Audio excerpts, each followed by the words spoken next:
Graça e paz, amados de Deus, estamos aí para mais um vídeo da nossa série Teologia Pentecostal. Hoje é a aula de número 40, pois é, estamos aí há mais de um ano, né? Mais de um ano trazendo aí este conteúdo. Você que está chegando agora, seja muito bem-vindo, eu sou o pastor Anderson Porto. Você que é novo, né, novo inscrito no nosso canal, seja bem-vindo. Peço a você que desde já não esqueça, dê o seu like, faça seus comentários aí para ajudar a engajar o canal. Você quer ajudar também esse canal, você tem sido edificado, abençoado com os conteúdos desse canal, peço a você que possa estar compartilhando aí nos grupinhos de WhatsApp, Facebook, né? Todas as redes sociais possíveis aí, envia para as pessoas, diz, eu descobri esse canal aí, é um canal que está começando, tem apenas 10 mil inscritos, mas estamos seguindo, né, para a glória de Deus. E peço a você também, que é novo no canal, talvez não tenha se atentado, mas dá uma olhadinha na playlist. Olha na playlist, temos outras séries de vídeos também importantes, 86 vídeo-aulas gratuitas, né, para você, meu inscrito, totalmente gratuito, Teologia para Iniciantes. Dá uma olhadinha lá. Temos também uma outra série de vídeos, Teologia Paulina, muito interessante também, vários vídeos. História, curso de História da Teologia, também mais de 60 vídeos, aulas gratuitas liberadas aí para você. Mas o que a gente pede, né? Nós não temos clube de membros, né? Eu optei por não abrir clube de membros. Eu libero todas as aulas gratuitas para todo mundo. Mas se você deseja participar do nosso grupo do WhatsApp, deseja ser um apoiador desse canal, quer nos abençoar mensalmente, a partir de R$5, aqui embaixo nos comentários, tem o link do Apoia-se, você vai abençoar. Se você pode com mais 10, 15, eu te agradeço. Por quê? Porque qualquer quantia que você doa para o Apoia-se, eles retiram a porcentagem deles, né? Que são administradores da plataforma, 17%. Então, se você me abençoa com R$10, na verdade, eu vou receber R$8,30. Entendeu? Então, se você pode ter condições, faça isso. Quando nós alcançarmos a meta financeira que você vai ver lá dentro da plataforma do Apoia-se, tá bem aqui nos comentários, aqui embaixo o link. Então, a gente vai começar a sortear livro de teologia para os apoiadores, né, mensalmente. Esse é o intuito, certo? E, de imediato, vamos colocar você no nosso grupo do WhatsApp, que não é grupo para debate, para discussões teológicas, nada disso. É um grupo para divulgarmos as promoções, os lançamentos, os livros, para a gente perguntar, tirar dúvidas sobre obras teológicas. Tá certo? Então, vamos à aula número 40. Vamos falar sobre o Deus único e verdadeiro. Estamos estudando a teologia sistemática de Stanley Horton, né, que é um clássico da CPAD. A minha edição ainda tinha a capa antiga, né, agora está com a nova capa, mas o conteúdo é o mesmo. Você que quer acompanhar aí, você tem essa obra em casa? Então pega aí, estou na página 125, capítulo 4, o Deus único e verdadeiro. Vamos lá. Muitas teologias sistemáticas do passado tentaram classificar os atributos morais e a natureza de Deus. O Supremo Ser, porém, não se revelou simplesmente para transmitir-nos conhecimento teórico a respeito de si mesmo.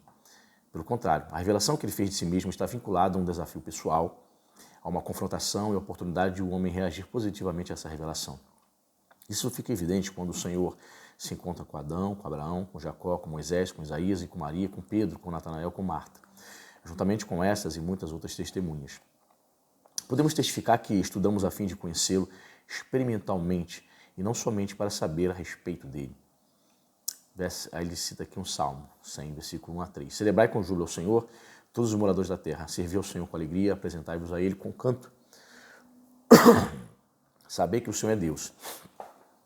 Todos os textos bíblicos que examinamos ou que examinarmos devem ser estudados com o coração disposto à adoração, ao serviço e à obediência ao único e verdadeiro Deus. Talvez seja essa a diferença, irmãos, entre aquele que se volta para a palavra de Deus com o intuito de honrar e servir a Ele, para um estudioso, um curioso, um historiador, um cientista da religião, um historiador agnóstico, um acadêmico, um filósofo que se volta para a Bíblia apenas para ter o conhecimento, né, científico da religião.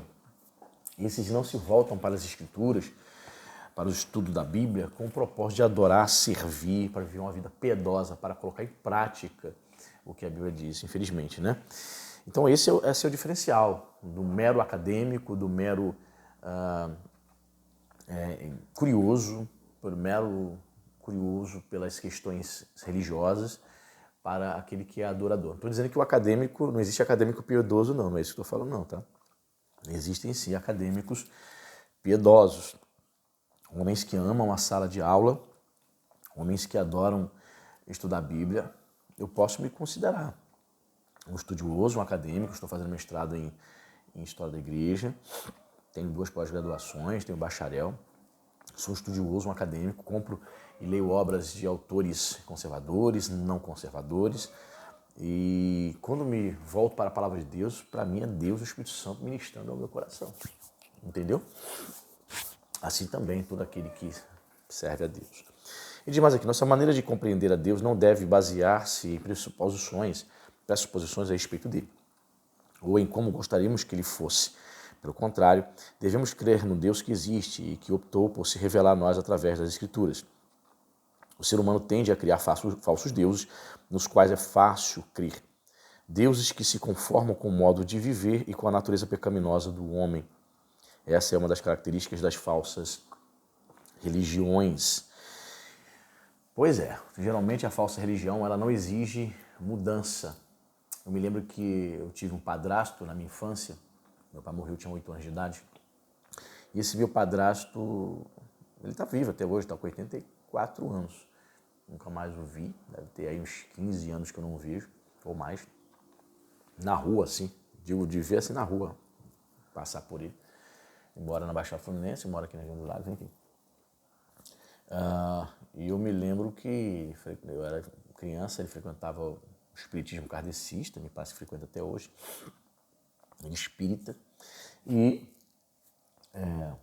nunca ouvi uma palestra dizendo que ele deveria largar o alcoolismo, que deveria deixar o pecado, o fumo. Ele só parou de fumar quando ele infartou, já com quase 70 anos, aí ele parou de fumar. Teve um princípio de infarto. A bebida, eu me lembro que eu era criança, chegava em casa extremamente bêbado, mas nos dias em que ele ia lá na reunião espírita kardecista dele, que era quarta e sábados, ele não bebia nenhuma gota de álcool, não comia carne, nem podia ter relações sexuais. Olha que curioso, o diabo enganava ele. Então essas religiões não falam sobre mudança de vida. Na verdade, elas oferecem filosofias alternativas de vida, alternativa de vida para que a pessoa possa ter uma nova cosmovisão da vida, enfim. Não fala sobre um encontro com Deus, sobre uma regeneração como a Bíblia e as Escrituras revelam, né? Alguns cristãos, ele diz mais aqui, até mesmo caem na armadilha de se desconsiderar a autorrevelação divina para desenvolver um conceito de Deus que está mais de acordo com as suas fantasias pessoais do que com a Bíblia, que é a nossa fonte única de pesquisa, que nos permite saber que Deus existe e como Ele é. Existe uma moda agora, né? Estou gravando esse vídeo, hoje é dia 26 de maio de 2023, a moda recente aqui, principalmente no Rio de Janeiro, né? De alguns falsos, né? Alguns apóstolos, né? Que são falsos mestres, falsos profetas, dizendo que Deus só se revela dentro das matas fechadas, vai vendo. Pois é, não sei se você já ouviu falar sobre isso. Se você jogar no Google aí, no YouTube, você vai ver esses falsos apóstolos, os profetas das matas fechadas. Deus só se revela se você for para o monte, Deus só se revela a você se você buscar Ele dentro das madrugadas, dentro dos matos. Pelo amor de Deus, pelo amor de Deus. Isso aí é uma aberração, uma distorção grandiosa, né, do legado da Reforma Protestante, né? Existência de Deus. A Bíblia não procura oferecer-nos qualquer prova racional quanto à existência de Deus. Pelo contrário, ela já começa tomando a sua existência como pressuposição básica. No princípio, Deus. Deus existe. Gênesis 1:1. Isso aí a gente tem que se deter para falar, né? Gênesis 1 começa trazendo esse pressuposto. Olha, Deus existe. O Gênesis 1 não começa dizendo assim para o leitor, olha, se você acreditar que Ele existe, saiba que ele já começa trazendo, ó, Deus existe. No princípio, Bereshit bara Elohim. No princípio, Deus criou os céus, o Shamaim e a terra, né? Então, muitas pessoas têm um conceito equivocado de Deus, né? Eu vou ler a Bíblia para ver se eu acredito, se existe realmente, será que Ele existe? Não, Deus não pede favor para ninguém não, tá? Até esse conceito de eu aceito Jesus como Salvador, né? Muito usado pelos evangelistas desde o século XVIII, né? Como se Deus tivesse pedindo favor, né? Por favor, me aceita. A mensagem é pregada, né? Direitos e deveres nós temos quando nós recebemos a Cristo como Salvador, né? Mas Deus não fica atrás rastejando, mendigando a adoração de ninguém, não, cara. Quer ver um exemplo? Veja a história do rico, do jovem rico, né? Jesus pergunta para ele algumas questões, ele diz, não, eu já cumpro os mandamentos, né? Ele fala, bom, mestre, que falei para dar a vida eterna? Cumpre os mandamentos. Ele falou, já faço isso desde pequenininho, pô, não me falta nada não. Talvez ele estivesse buscando algum tipo de elogio, né, da parte do Senhor Jesus. Aí Jesus falou assim, falta alguma coisa assim, falta você tirar teu coração da riqueza, porque você é um idólatra, teu coração está no dinheiro, teu coração está nos bens materiais, doa teus bens para todos os pobres e vem e me segue. Aí diz a Bíblia que o jovem não falou nada e foi embora triste. Por quê? Porque o coração dele estava no dinheiro. Interessante, Jesus não exige de todos os discípulos fazer isso. Jesus não exige que toda pessoa que tem posses, que tem dinheiro, ao se converter, ao começar a frequentar a igreja, doe todos os seus bens. Jesus não exige isso de todo mundo. Não exigiu isso de todas as pessoas que vieram a se converter e a segui-lo. Mas desse jovem, sim, porque o problema dele estava no dinheiro. Ele tinha um Deus, ele tinha um ídolo. E esse dinheiro e essas posses iriam impedi-lo de seguir Jesus, como aconteceu, né? Então Jesus deixa ele embora. Jesus não vai atrás dele dizendo assim, por favor, volte, vou te dar mais uma chance, vamos negociar. É interessante isso, né? Olhar para o professor sobre isso. Jesus não negocia. A proposta é essa. Vai? Não. Deixa primeiro eu sepultar meu pai, blá, blá. Não quero. Ok. Então a Bíblia é bem clara, ela já se apresenta, o primeiro versículo da Bíblia já diz, ó, Deus existe, no princípio Deus. Ele começa com uma elaboração filosófica para tentar a existência, para provar a existência de Deus, entendeu? O que mais? Ele é o ponto de partida. Por toda a Bíblia há evidências substanciais em favor de sua existência. Se de um lado disseram os nécios do seu coração, não há Deus, conforme Salmo 14:1, por outro os céus manifestam a glória de Deus e o firmamento anuncia as obras das suas mãos. Salmos 19:1. Deus se tornou conhecido mediante o seu ato de criar e de sustentar tudo quanto existe. Ele dá vida e alento, conforme Atos 17, verso 24 a 28. Alimento e alegria, conforme Atos 14, 17. Essas ações são acompanhadas por palavras que interpretam seu significado e relevância, fornecendo um registro que explica sua presença e propósito. Deus também revela a sua existência através do ministério dos profetas, sacerdotes, reis e servos fiéis. Finalmente, Deus se revelou claramente a nós mediante o Filho, por intermédio do Espírito Santo, que em nós habita. Então a revelação final está em Jesus. No século III surgiu uma seita chamada montanistas. E o que ensinavam os montanistas? Os montanistas diziam o seguinte, que Jesus não era a revelação final.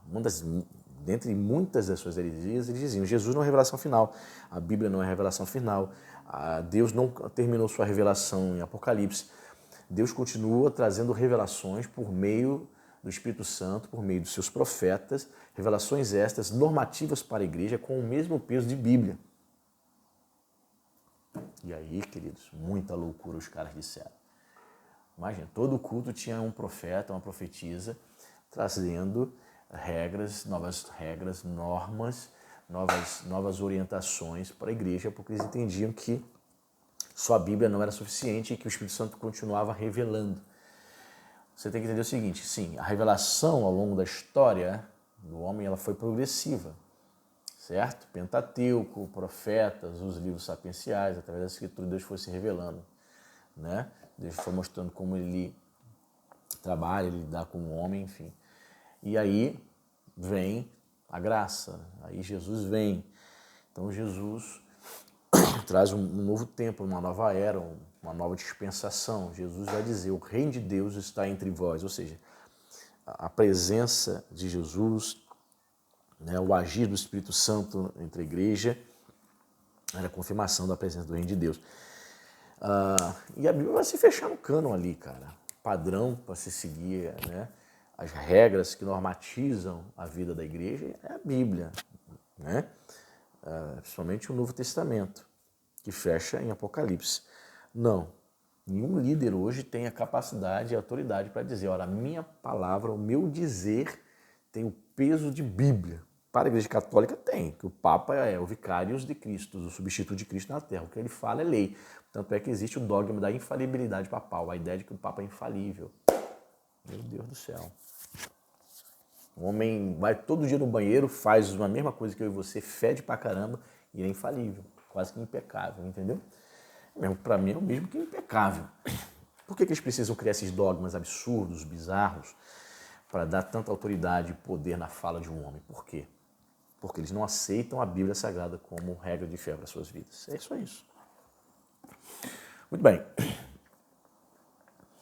Os que entre nós acreditam que Deus haja ser revelado nas Escrituras, descrevem a deidade única e verdadeira, tendo como base sua autorrevelação.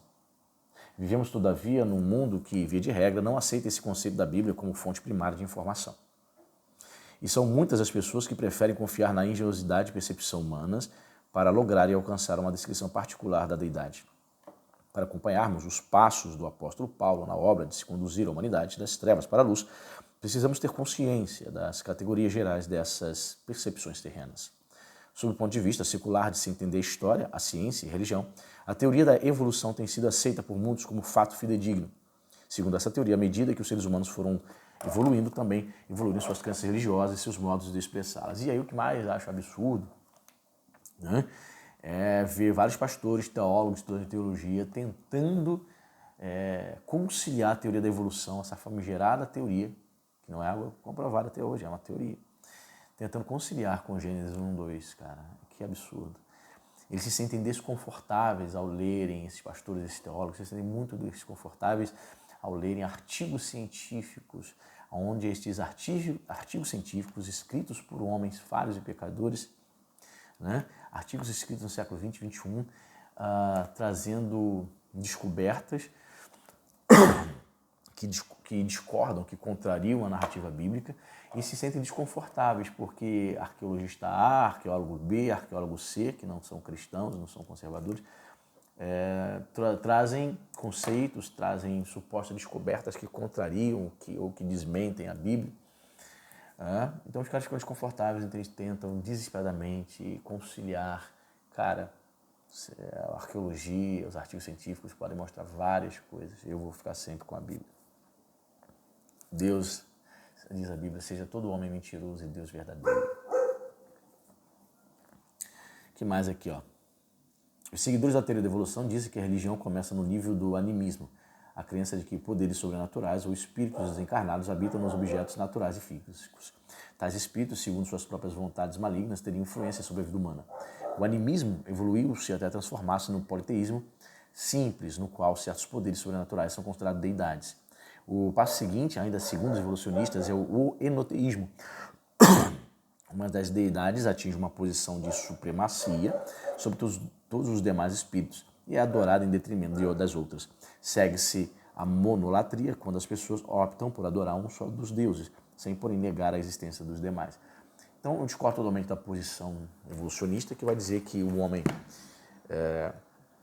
a vida religiosa do homem surge a partir do animismo, né, a crença nas árvores, a crença nos animais, a crença de que a natureza possui seres espirituais por trás, depois passa para o enoteísmo, depois passa para uma espécie de monoteísmo.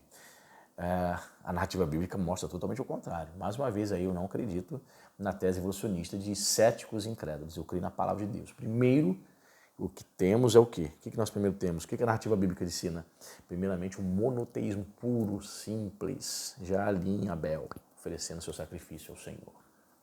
Depois é que a humanidade se corrompe adorando as imagens de escultura, substituindo a glória de Deus pela da criatura, como diz vários textos bíblicos, né? Então, discordo totalmente da posição evolucionista. Diz mais aqui, ó.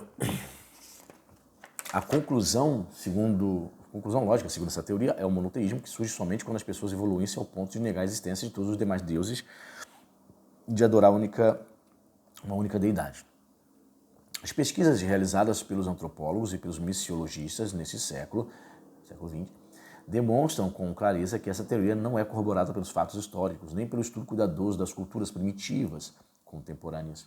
Quando os seres humanos criam um sistema de crenças segundo os seus próprios desígnios, ele não tende a se desenvolver em direção ao monoteísmo, mas sim ao animismo e à crença em vários deuses. Foi o que eu falei. Perdão. A tendência é cair no sincretismo, acrescentando-se a este deidades recém-descobertas ao conjunto das que já são adoradas. Em contraste com a evolução, temos a revelação. O crente, o piedoso, ele crê não na teoria da evolução, ele crê na revelação. Deus se revelando. Ele diz aqui, ó, servimos a um Deus que tanto age quanto fala. O monoteísmo não é um resultado do caráter humano evolucionário, mas do desenvolvimento que Deus fez de si mesmo. A revelação divina é progressiva na sua natureza, à medida que Deus se revelou através dos registros bíblicos. Agostinho é um dos que mais defenderam essa ideia de revelação, né? Um Deus que se revela, né? Ele parte, claro, para um monoteísmo que eu não concordo, mas eu concordo só em parte, de um Deus que se revela, de um Deus que um homem só pode servir a Deus se ele se revelar. O monoteísmo de Agostinho vai dizer que tudo isso só parte de Deus, que o homem não teria nenhuma participação nesta revelação, né? Eu sigo a teoria sinergista de que o homem sim, Deus sim se revela ao homem e que o homem participa, né? Atendendo, crendo, né? Crendo nesse chamado, e nós cremos, como arminiano que sou, eu creio que o homem sim pode resistir a esse chamado, né? Eu não creio na teoria calvinista da graça irresistível, né? Que o homem que é predestinado, o escolhido, ele não resiste ao chamado da salvação. Pelo contrário, sim, o homem pode resistir sim ao Espírito Santo. Existem vários textos aí na Bíblia para provar isso, eu não vou entrar aqui nessa questão agora. O que mais, ó? Já no dia de Pentecostes, após a ressurreição e a ascensão de Cristo, temos a prova de que Deus realmente se manifesta ao seu povo em 3 pessoas distintas. Nos tempos do Antigo Testamento, porém, a prioridade era estabelecer o fato de que há um só Deus em contraste com os inúmeros deuses cultuados pelos vizinhos de Israel em Canaã, no Egito e na Mesopotâmia. Através de Moisés, essa verdade foi proclamada. Ouve, Israel, Shama Israel, né? Que é o texto lá de Deuteronômio 6,4, né? O grande texto todo judeu sabe. Ouve, ó Israel, o Senhor nosso Deus é o único Senhor. Had, né? A existência de Deus e sua atividade contínua não dependia do seu relacionamento com qualquer outro Deus ou criatura. Pelo contrário, nosso Deus podia simplesmente ser, optando por chamar o homem a estar ao seu lado. Não porque ele precisasse de Adão, mas porque este precisava de Deus. É isso aí, concordo? Número, gênero e grau. Vou até marcar aqui, né? Onde eu parei. Na próxima aula de teologia pentecostal vamos falar um pouco mais sobre os atributos naturais de Deus. Eu concordo. Eu e você, Deus não precisa da gente para nada. Somos nós. Sim, somos nós que precisamos desesperadamente da graça de Deus. Então é isso aí. Deus abençoe. Compartilhe esse vídeo aí, torne-se nosso apoiador. Se você chegou até o fim, escreva aí. Pastor, cheguei até o fim. Escreve aí isso, para me saber se você está assistindo até o final. Esse feedback é importante. Deus abençoe e até a próxima.